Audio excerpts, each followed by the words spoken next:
One of the commoner questions which patients ask me is, if we only have a single embryo on day 3 and it doesn't even seem to be a very good quality embryo, should we just go ahead and transfer it, or should we ask the doctor to grow it to day 5 and then do a blastocyst transfer?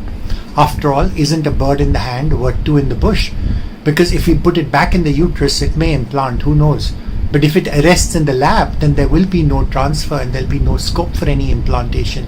So we're guaranteeing that our chances of success are 0. And this is the justification a lot of IVF clinics also use in order to push back embryos on day 3.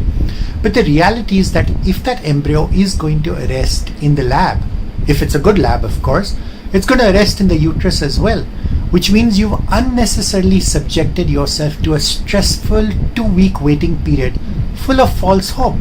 Why would you want to do that? Isn't it better to know that the embryo arrested, so not only do you not have to wait for those terrible 2 weeks where every little twinge means maybe I'm pregnant, maybe I'm not, but also importantly, you lose that important information, because if the cycle fails, you'll never know why it failed.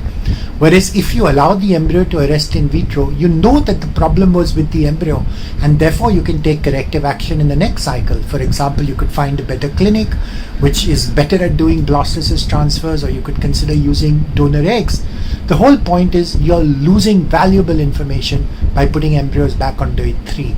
So please don't allow your doctor to do this. It may be in his best interests, not yours.